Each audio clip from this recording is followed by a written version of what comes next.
Hello viewers, welcome back to my channel. ಇವತ್ತಿನ ವಿಡಿಯೋದಲ್ಲಿ ತುಂಬಾ ರುಚಿಯಾಗಿ ಹಾಗೆ ಸಿಂಪಲ್ಲಾಗಿ ಮನೆಯಲ್ಲೇ ನಿಪ್ಪಟ್ಟು ಮಸಾಲೆ ಯಾವ ರೀತಿ ಮಾಡ್ಕೊಳ್ಳೋದಂತ ತೋರಿಸ್ಕೊಡ್ತೀನಿ. ವಿಡಿಯೋ ಕೊನೆವರೆಗೂ ನೋಡಿ. ಹೊಸದಾಗಿ ನಮ್ಮ ಚಾನಲ್ನ ನೋಡ್ತಾ ಇರೋರು ಪಕ್ಕದಲ್ಲಿರುವ ಬೆಲ್ ಐಕಾನ್ನ ಪ್ರೆಸ್ ಮಾಡುವ ಮೂಲಕ ನಮ್ಮ ರುಚಿ ಅಡುಗೆ ಚಾನಲ್ನ ಸಬ್ಸ್ಕ್ರೈಬ್ ಮಾಡ್ಕೊಳ್ಳಿ. ಬನ್ನಿ ವಿಡಿಯೋನ ಸ್ಟಾರ್ಟ್ ಮಾಡೋಣ. ನಾನಿಲ್ಲಿ ನಿಪ್ಪಟ್ಟು ಮಸಾಲಾನ ಮಾಡ್ಕೊಳ್ಳೋಕ್ಕೆ ಸಣ್ಣದಾಗಿ ಹಚ್ಚಿಟ್ಕೊಂಡಿರೋ ಟೊಮೊಟೊ ಹಾಗೆ ಈರುಳ್ಳಿ, ಸ್ವಲ್ಪ ಕೊತ್ತಂಬರಿ ಸೊಪ್ಪು, ಹಾಗೆ ತುರಿದಿರೋ ಕ್ಯಾರೆಟು, ಹಾಗೆ ಸ್ವಲ್ಪ ಸೌತೆಕಾಯಿನ ತೊಗೊಂಡಿದ್ದೀನಿ, ಹಾಗೆ ಸ್ವಲ್ಪ ಖಾರ ಬೂಂದಿ, ಖಾರ ಕಡಲೆ ಬೀಜ, ಹಾಗೆ ಸ್ವಲ್ಪ ನಿಪ್ಪಟ್ಟನ್ನ ತೊಗೊಂಡಿದ್ದೀನಿ. ನಿಪ್ಪಟ್ಟು ಮಸಾಲ ಮಾಡೋಕ್ಕೆ ಬೇಕಾಗಿರೋ ಗ್ರೀನ್ ಚಟ್ನಿನ ರೆಡಿ ಮಾಡ್ಕೊಳ್ಳೋಣ. ಗ್ರೀನ್ ಚಟ್ನಿನ ಮಾಡ್ಕೊಳ್ಳೋಕ್ಕೆ ನಾನಿಲ್ಲಿ ಸ್ವಲ್ಪ ಕೊತ್ತಂಬರಿ ಸೊಪ್ಪು, ಒಂದು 4ರಿಂದ 5 ಹಸಿಮೆಣಸಿನ್ಕಾಯಿ, ಹಾಗೆ ರುಚಿಗೆ ತಕ್ಕಷ್ಟು ಉಪ್ಪು, ಸ್ವಲ್ಪ ಚಾಟ್ ಮಸಾಲಾನ ಹಾಕ್ಕೊತಾ ಇದ್ದೀನಿ. ಚಾಟ್ ಮಸಾಲಾನ ಹಾಕ್ಕೊಂಡ್ಮೇಲೆ ಇದಕ್ಕೆ ಸ್ವಲ್ಪ ನೀರು ಸೇರಿಸ್ಕೊಂಡು ಇದನ್ನು ರುಬ್ಬಿ ಚೆನ್ನಾಗಿ ಪೇಸ್ಟ್ ಮಾಡ್ಕೊಳ್ಳೋಣ. ಈ ರೀತಿ ಪೇಸ್ಟ್ ಮಾಡಿಕೊಂಡ್ರೆ ಸಾಕು. ಈಗ ಒಂದು ಪ್ಲೇಟಿಗೆ ಒಂದೊಂದೇ ನಿಪ್ಪಟ್ಟನ್ನ ಇಟ್ಕೊಳ್ಳೋಣ.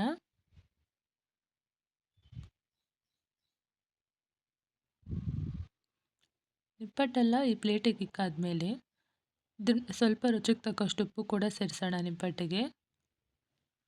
ಹಾಗೆ ನಾವಾಗಲೇ ರೆಡಿ ಮಾಡಿ ಇಟ್ಕೊಂಡಿರೋ ಗ್ರೀನ್ ಚಟ್ನಿನ ಎಲ್ಲ ನಿಪ್ಪಟ್ಟಿಗೂ ಕೂಡ ಈ ರೀತಿ ಹಚ್ಚಬೇಕಾಗುತ್ತೆ.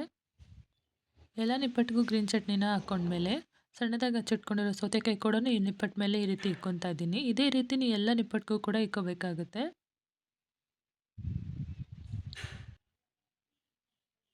ಹಾಗೆ ನಾನು ಇದಕ್ಕೆ ಸಣ್ಣದಾಗಿ ಹಚ್ಚಿಟ್ಕೊಂಡಿರೋ ಈರುಳ್ಳಿ ಕೂಡ ಸೇರಿಸ್ಕೊತಾ ಇದ್ದೀನಿ. ಈರುಳ್ಳಿ ಎಲ್ಲ ಹಾಕ್ಕೊಂಡ್ಮೇಲೆ ಹಾಗೆ ಸ್ವಲ್ಪ ಕ್ಯಾರೆಟ್ ತುರಿನೂ ಕೂಡ ಈ ನಿಪ್ಪಟ್ಟಿಗೆ ಹಾಕ್ಕೊತಾ ಇದ್ದೀನಿ. ಹಾಗೆ ಸಣ್ಣದಾಗಿ ಹಚ್ಚಿಟ್ಕೊಂಡಿರೋ ಟೊಮೆಟೊ ಕೂಡ ಸೇರಿಸ್ಕೊತಾ ಇದ್ದೀನಿ. ಹಾಗೆ ಸ್ವಲ್ಪ ಖಾರ ಕಡಲೆ ಬೀಜ ಇದನ್ನು ಕೂಡ ಹಾಕ್ಕೊತಾ ಇದ್ದೀನಿ. ಹಾಗೆ ನಾನು ಇದಕ್ಕೆ ಸ್ವಲ್ಪ ಖಾರ ಬುಂದಿನೂ ಕೂಡ ಸೇರಿಸ್ಕೊತಾ ಇದ್ದೀನಿ. ಕೊನೆಯದಾಗಿ ಸ್ವಲ್ಪ ಕೊತ್ತಂಬರಿ ಸೊಪ್ಪನ್ನ ಸೇರಿಸ್ಕೊಂಡ್ರೆ ಈ ನಿಪ್ಪಟ್ಟು ಮಸಾಲ ರೆಡಿನೇ ಆಗಿಬಿಡುತ್ತೆ. ಬೇಕಿದ್ರೆ ನೀವು ಈ ನಿಪ್ಪಟ್ಟು ಮಸಾಲನ ಮಾಡ್ಕೊಳ್ಳೋಕ್ಕೆ ನಾವು ತೊಗೊಂಡಿರೋ ನಿಪ್ಪಟ್ಟನ್ನ ಪುಡಿ ಪುಡಿ ಮಾಡಿ ಆ ರೀತಿ ಕೂಡ ಮಾಡ್ಕೋಬೋದು. ಆಗಲಿ ಈ ರೀತಿ ಮಾಡೋದ್ರಿಂದ ಕೂಡ ತುಂಬ ರುಚಿಯಾಗಿ ಬರುತ್ತೆ. ನೋಡಿದ್ರಲ್ಲ, ಮನೆಯಲ್ಲೇ ಸಿಂಪಲ್ಲಾಗಿ ನಿಪ್ಪಟ್ಟು ಮಸಾಲ ಯಾವ ರೀತಿ ಮಾಡೋದು ಅಂತ.